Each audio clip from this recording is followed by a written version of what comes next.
Bonjour à toutes et à tous, je suis Degla Aouidi, le fondateur de la marque Afridol. Et bienvenue dans le podcast Vivotissa.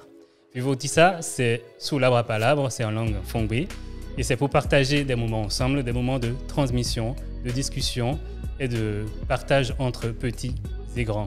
Aujourd'hui, je suis avec Habiba Ousmane. Habiba Ousmane, qui est une blogueuse, qui parle de langue, de culture, qui parle aussi du Bénin, parce qu'elle vient du Bénin. Et aujourd'hui, nous allons échanger par rapport aux langues. Donc, Habiba, je te laisse te présenter un peu plus. Bonjour. Alors, moi, je suis Habiba Ousmane. Je suis blogueuse, créatrice de contenu et je parle de l'Afrique. Je parle beaucoup du Bénin parce que je viens de Bénin. Et, oui, j'ai vu ça. Voilà.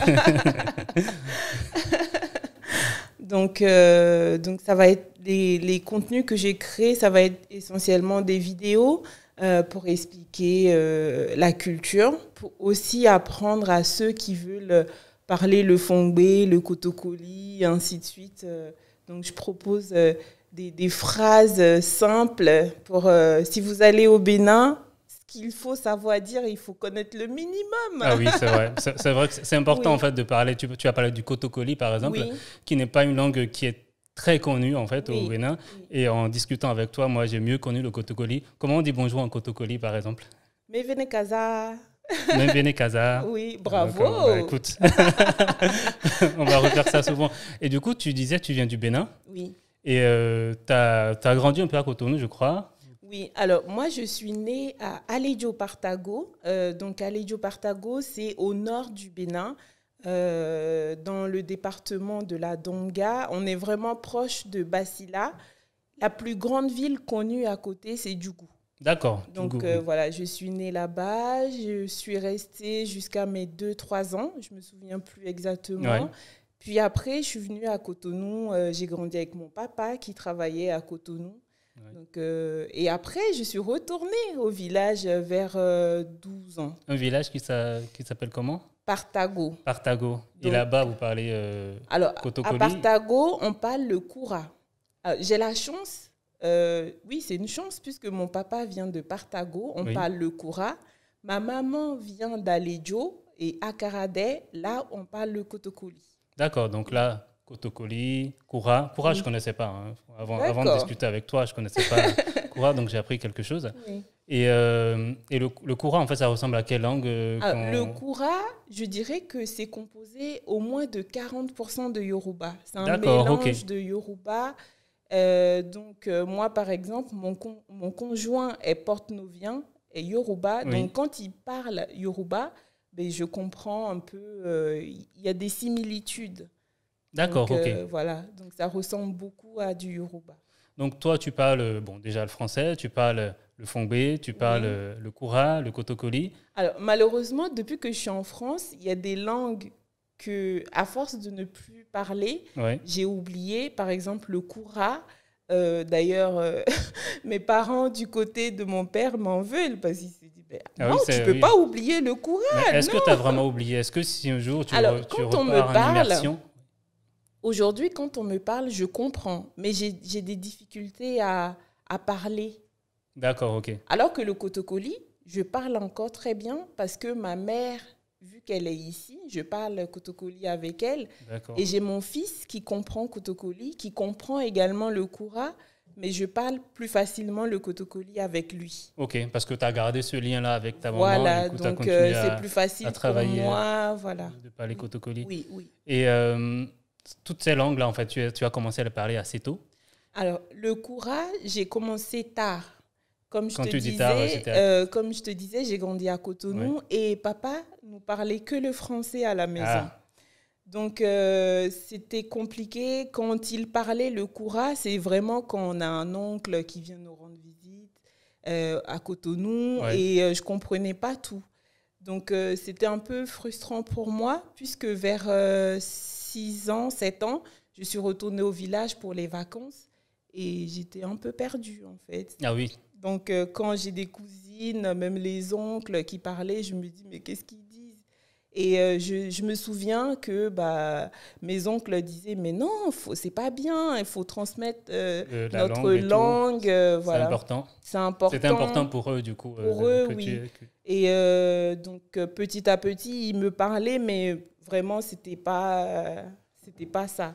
Donc, j'ai commencé à parler le Koura vers 13 ans quand je suis retournée au village, mais définitivement. D'accord. Parce que mon père avait pris sa retraite, il avait décidé qu'on allait retourner au village.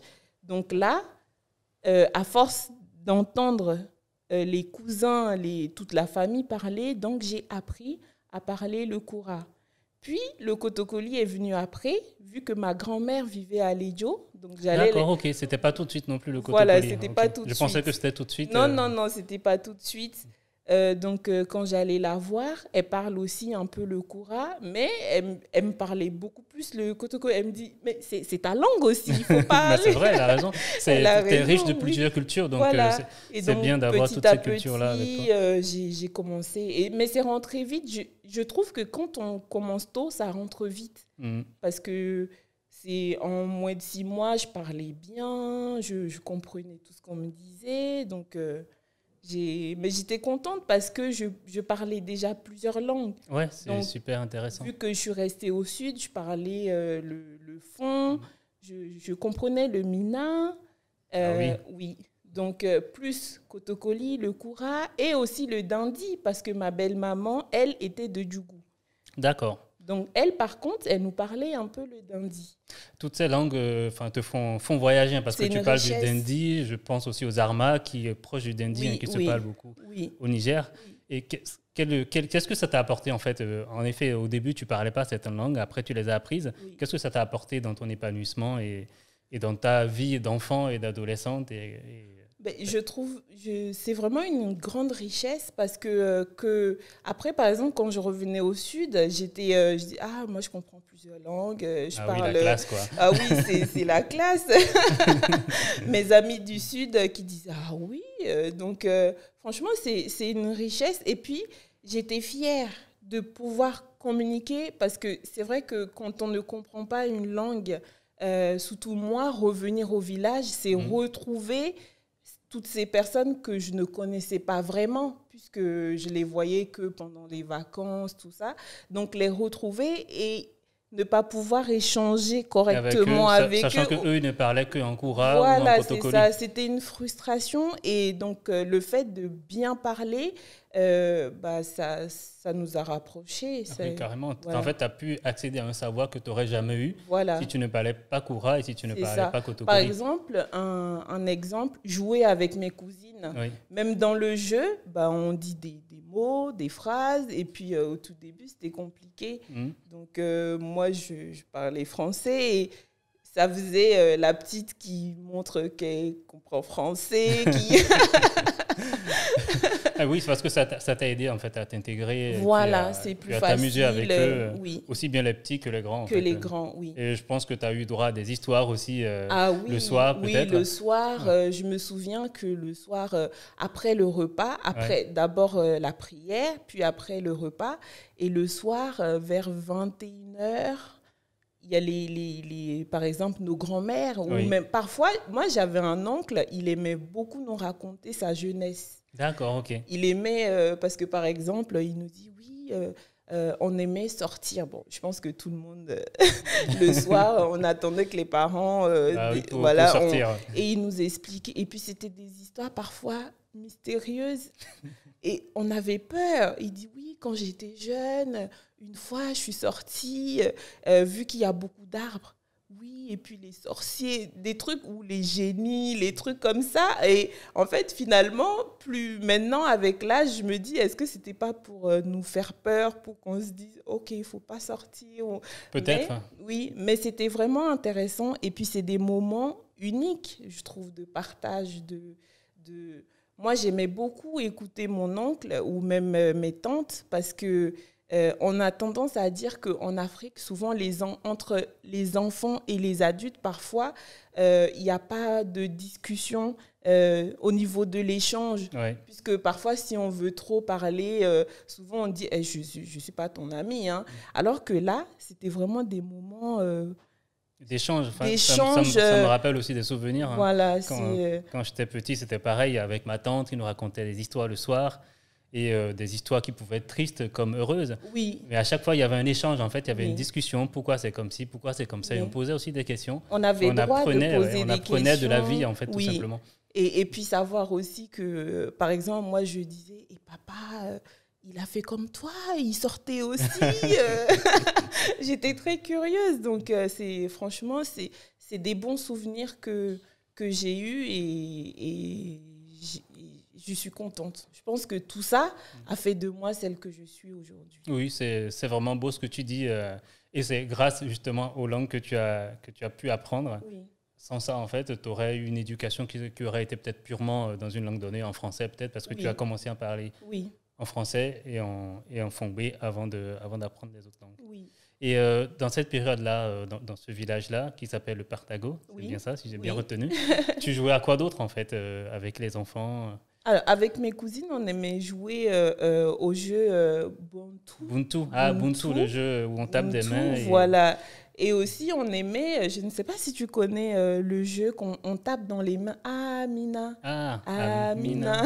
Amina, Tolé. Voilà. Est-ce que tu sais ce que ça veut dire? Non, je n'ai jamais su. Moi non plus. Mais Personne autour de moi ne sait ce que ça veut dire. on aime, mais on ne sait On pas sait pas. vraiment. Donc, si quelqu'un nous écoute aujourd'hui et sait ce que ça veut dire, bah, dites-nous. ce que veulent dire ces paroles, On ou aimerait dans bien quelle savoir. langue c'est, ce serait intéressant de savoir parce Oui. que moi, je ne sais pas du tout. C'est vrai que oui, j'ai connu cette chanson-là Oui. et je l'ai fait écouter aussi à ma fille, hein, mais je Oui. n'ai pas été en mesure de lui expliquer ce que ça voulait dire. Et le Ubuntu que tu évoques, en effet, on le joue au Bénin. Ça Oui. s'appelle autrement dans d'autres pays. Au Congo, c'est du Nzango, de mémoire, si je ne me trompe pas. Au Ghana, c'est du Ampé.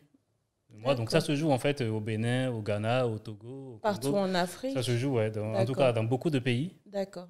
Et c'est un jeu maintenant qui s'est même transformé en sport. Donc, Ah, c'est bien. oui, enfin, il y a... Ah, je crois que récemment, j'ai vu sur une page béninoise, j'ai Ouais. vu des adultes Oui. Je dis, ah, c'est bien.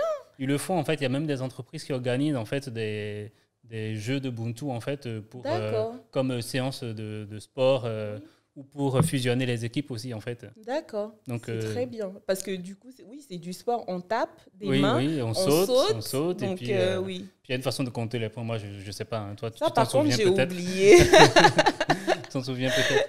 Et des histoires, justement, que tu as eues en Koura ou en Kotokoli, est-ce que tu te rappelles des contes, en fait, qui Alors, t'étaient racontés? des contes, non, mais c'est plus des. Quand je dis la transmission, c'est vraiment du vécu, du vécu, ou des histoires. Par exemple, Mami Wata. Je ne sais pas toi, est-ce que on t'a parlé de Mami j'ai Wata? des histoires sur Mami Wata voilà, aussi, ça va être des histoires comme ça. C'est pas vraiment des contes comme voilà, c'est vraiment des histoires. Moi, je sais que récemment, j'ai proposé une vidéo sur Mami Wata parce que on se dit, oui, Mami Wata, personnellement, moi, elle m'a traumatisée, elle m'a fait peur. Après l'histoire, j'ai pas bien dormi, donc j'ai voulu savoir qui est Mami Wata, quelle est son histoire, parce qu'elle reste mystique, mystérieuse, et quand on nous racontait ces histoires-là, ça nous faisait peur. Et ce qui m'a plu, c'est que quand j'ai partagé cette vidéo, il y a beaucoup comme moi qui... Oh, Mami Wata, je me souviens, quand j'étais petite, ma tante me parlait de Mami Wata et je n'arrivais pas à dormir après ces histoires de Mami Wata. Il y a une série qui a très bien marché au Bénin qui s'appelle Aziza, qui parle aussi de Mami Wata. Je ne sais pas si tu l'as connue. Ah non, je ne l'ai pas connue. Du coup, moi, je l'ai beaucoup regardé et ça a été très apprécié au Bénin en tout cas, et qui raconte aussi des histoires de Mami Wata. C'est très bien. Ouais. Et du coup, là, on parle beaucoup de langues et les langues, comme tu disais tout à l'heure, c'est une richesse. Ça fait de toi ce que tu es. Et tu as eu accès à ces langues quand tu étais enfant. Oui. C'est quelque chose que moi, je partage aussi, et notamment à travers la poupée que tu as entre les bras. Oui. Du coup, qui parle plusieurs langues. Qui parle Djoula, Lingala, Fon, français, Yoruba et Wolof également. Pour justement, en fait, inciter les gens à être fiers de leur langue. Oui, c'est juste important. Un échantillon de... toutes les langues qu'on peut avoir, qu'on peut découvrir en Afrique et ailleurs d'ailleurs, parce qu'il y a aussi des langues internationales. Et moi, ça me tient à cœur, en fait, cette transmission-là qu'on peut avoir à travers les langues, parce qu'on a beaucoup d'histoires dans nos pays qui se transmettent que par la langue. Oui. Et en perdant cette langue-là, en fait, on perd toute cette richesse-là. Parce que ces personnes-là qui t'ont raconté des histoires, qui t'ont raconté des anecdotes, elles ne l'auraient jamais fait, en fait, si elles ne pouvaient pas communiquer avec toi. C'est vrai. Et aujourd'hui, toi, tu le racontes encore à nous qui sommes ici, dans une autre langue. Donc, c'est vraiment, en fait, extraordinaire, ce pouvoir de transmission à travers la langue. Oui, c'est important. C'est important parce que j'ai mon fils qui a 21 ans. Ouais. Et il y a depuis 2-3 ans, ça va. Mais je me souviens qu'au tout début, quand je lui parlais Kotokoli, Oui. il disait « Oh, arrête, il y a des gens qui nous écoutent. » Ah oui. Il en avait honte. Ouais, il en avait honte. Et je lui disais « Non, c'est ta langue. C'est toi, en fait. Parler Kotokoli, c'est ta langue. Si tu as honte de parler ta langue, c'est que tu as honte d'être toi. Oui. Donc, c'est important de parler. Maintenant, je suis contente parce que quand je lui parle, il me répond sans dire « Oh, j'ai honte. » Bah, c'est Mais bien. c'est important. C'est important parce que je me dis, lui, plus tard, il pourra transmettre aussi à ses enfants, transmettre le Kotokoli. Alors que si je le laisse dire j'ai honte de ma langue, il va plus parler. Il va plus le faire. Voilà, il ne va plus comprendre. Du coup, automatiquement, il ne va plus transmettre. Donc, c'est important qu'on soit fiers de nos langues. C'est bien, enfin, de lui dire ça aussi en tant que parent, de lui dire n'aie pas honte en fait de ce que tu es, de ta langue. Oui. Moi, je me rappelle quand j'étais plus petit, enfin, j'ai fait l'école au Bénin. Oui.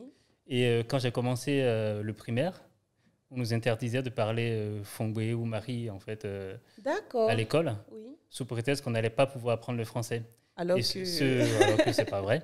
Et ceux qui le faisaient, ils devaient porter un collier de la honte et les autres se moquaient d'eux.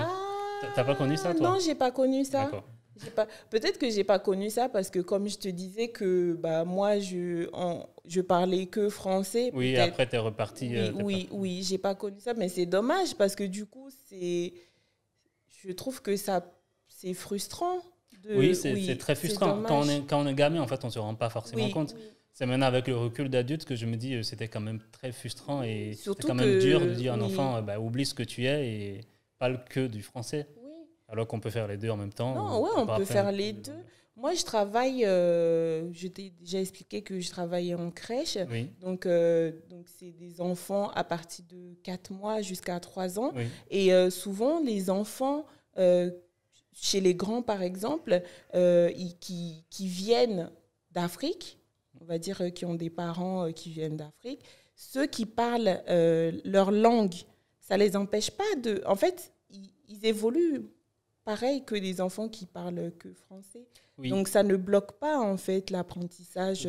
Au contraire. C'est vrai, c'est vrai. Et puis, il y a des études qui le montrent, qui montrent, en fait, que parler plusieurs langues, ça permet à l'enfant d'avoir une certaine ouverture d'esprit. Oui. Savoir qu'une table, ça s'appelle avec des mots différents dans plusieurs langues. Oui. Ça lui fait voir, en fait, le monde autrement. Oui. Et ça lui fait comprendre aussi des notions de diversité et d'ouverture aux autres. Oui. Et c'est super important d'avoir ça à l'esprit et de comprendre que nos langues sont des richesses. Oui, je suis tout à fait d'accord. C'est magnifique. Donc, merci beaucoup merci à toi. Pour cet échange-là et pour nous avoir raconté une partie de ta vie. Je pense qu'il y a plein de choses à savoir encore. Il y a plein de choses à savoir. On est resté sur les langues. Oui. On n'a pas parlé du dindi. On n'a pas parlé de ton rapport avec le dindi. Ah oui, le dindi. Donc, le dindi, comme je disais, là, c'est plus facile parce que comme ma belle-maman parlait, elle, par contre, elle nous parlait tout le temps le dindi. Oui. Donc, j'ai compris. Je savais parler, je comprenais, je savais parler très vite. Malheureusement, arrivé en France, je n'ai personne... avec qui parler le dindi. Donc aujourd'hui, si on me parle dindi, je comprends.